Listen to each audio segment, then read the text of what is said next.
नमस्कार। आज हम एक ऐसी शिकायत की पड़ताल करने जा रहे हैं जिसमें एक सरकारी टेंडर पर लगभग 21 करोड़ रुपए के घोटाले का आरोप लगाया गया है।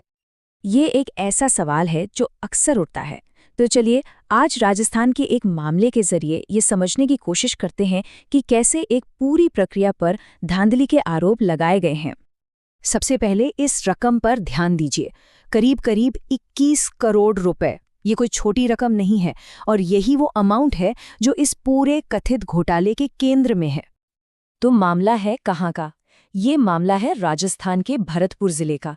यहाँ एक बड़े पब्लिक प्रोजेक्ट के टेंडर को लेकर इतने संगीन आरोप लगे हैं कि शिकायत सीधे एंटी करप्शन ब्यूरो यानी एसीबी तक पहुंच गई है।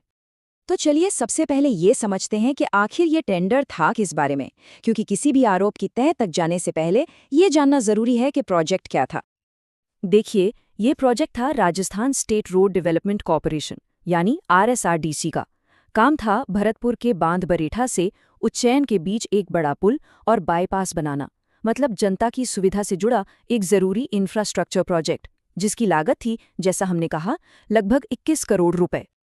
अब आते हैं मामले के सबसे अहम हिस्से पर। शिकायत में आरोप यह है कि ये कोई मामूली गड़बड़ी नहीं, बल्कि एक ही कंपनी को ठेका दिलवाने के लिए एक सोची समझी साजिश रची गई थी। बताया जा रहा है कि इस 21 करोड़ के प्रोजेक्ट के लिए बोली लगाने सिर्फ 2 कंपनियां ही आगे आईं और शिकायत के मुताबिक यहीं से पूरा खेल शुरू होता है। शिकायत में आरोप लगाया गया है कि एक बहुत ही सोची समझे रणनीति अपनाई गई। पहले 2 में से एक कंपनी को फर्जी दस्तावेज का हवाला देकर रेस से बाहर कर दिया गया, और सिर्फ इतना ही नहीं, उसकी करीब 40 से 42 लाख की सिक्योरिटी डिपॉजिट भी जब्त कर ली गई। इसका नतीजा क्या हुआ?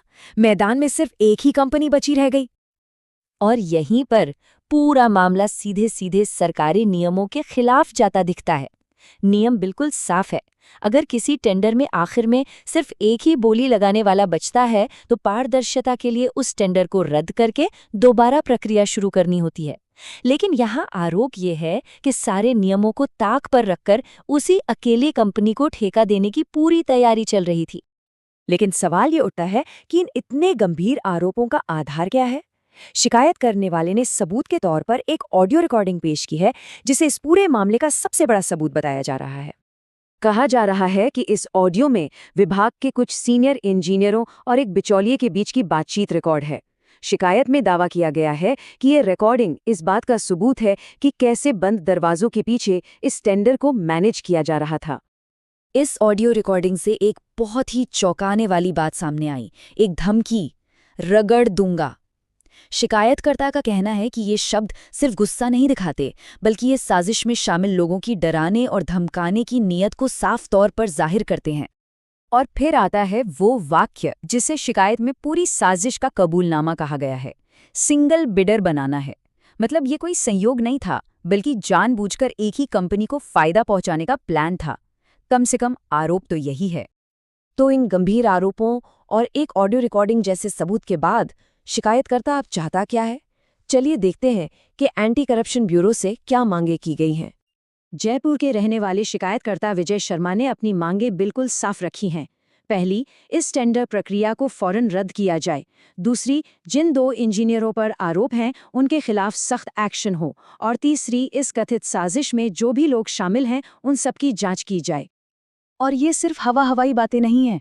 8 फरवरी 2026 को ये शिकायत बाकायदा ऑडियो रिकॉर्डिंग वाली एक पेन ड्राइव के साथ एसीबी जयपुर में दर्ज करा दी गई है। यानी अब ये मामला एक औपचारिक जांच के दायरे में आ चुका है। भरतपुर का ये मामला हमें एक बहुत बड़े और जरूरी सवाल पर लाकर छोड़ देता है। जब जनता के पैसे से सड़कें और पुल बनते हैं तो इस पूरी प्रक्रिया में पारदर्शिता बनाए रखने की जिम्मेदारी आखिर है किसकी? क्या हमारा सिस्टम इस तरह की कथित साजिशों को रोकने के लिए मजबूत है? इस पर सोचना बहुत जरूरी है।